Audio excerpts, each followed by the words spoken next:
तो चलिए आज के क्लास में, आज के वीडियो में देखेंगे 8 क्लास का साइंस का 11वां चैप्टर, आओ ब्रह्मांड को जाने, ब्रह्मांड को जानना है। ठीक है, तो पहला क्वेश्चन है, निम्नांकित में कौन सा आकाशीय पिंड तारा है? आकाशीय पिंड तारा सूर्य है ना, सूर्य। इनमें कौन सा आकाशीय पिंड ग्रह नहीं है? ग्रह नहीं है कौन, उसको बताना है।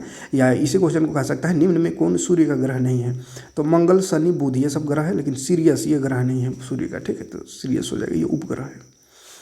सौर परिवार का सबसे गर्म ग्रह कौन है? तो बुध सबसे गर्म ग्रह है, बुध है ना।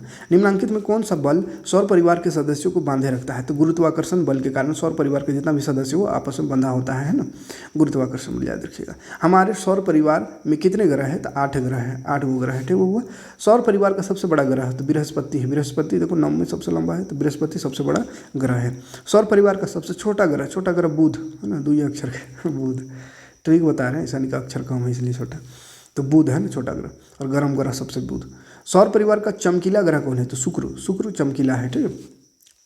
सूर्य के सबसे ऊपरी सतह पर का तापमान कितना होता है? तो सबसे ऊपरी सतह का तापमान सूरज का 6000 डिग्री सेल्सियस होता है, 6000 डिग्री सेल्सियस। सूर्य का निकटतम ग्रह सबसे नज़दीक कौन है? तो बुध है, इसीलिए सबसे गर्म होता है, बुध है ना, सूर्य के निकट ग्रह। कौन सा ग्रह है जिसका उपग्रह नहीं है? तो बुध का कोई उपग्रह नहीं है। किस ग्रह को प्रभात तारा कहते हैं? तो शुक्र को प्रभात तारा यानी सुबह का तारा कहते हैं, शुक्र ग्रह को। बड़े शहरों में रात्रि में चांद, तारे, ग्रह, उपग्रह क्यों नहीं दिखाई देता? तो बड़े शहर में ये सब कहाँ से दिखाई देगा? इतना ज़्यादा प्रदूषण रहता है, धूल धुआं से भरे आसमान में छिप जाते हैं ना, तो धूल धुआं सब भरा हुआ रहता है, इसलिए नहीं दिखता है। गाँव में देहात में दिखता है जहाँ पे पर्यावरण शुद्ध हो। ठीक है।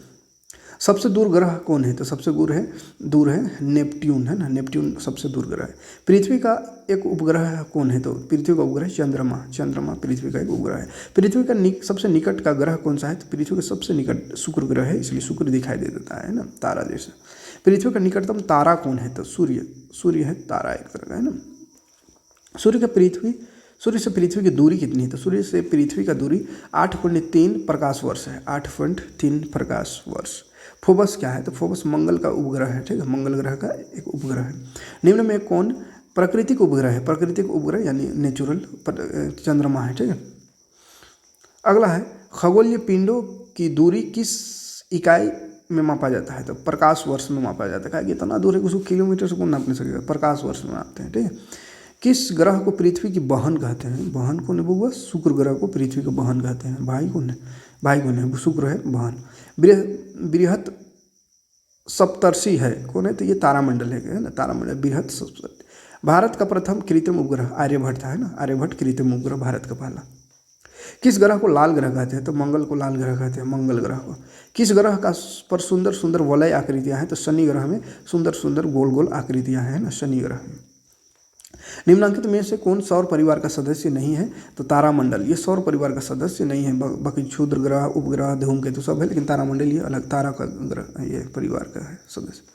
रात्रि के समय साफ आकाश और काली रात में टूटते तारे दिखाई देते हैं, अथवा टूटता तारा को क्या कहते हैं? तो उसको उल्का पिंड कहते हैं, उल्का है ना, उल्काएं। ग्रहों की परिक्रमण करने वाले खगोलीय पिंड को क्या कहते हैं? तो उपग्रह, जो ग्रह का चक्कर लगाता है उसको उपग्रह कहते हैं।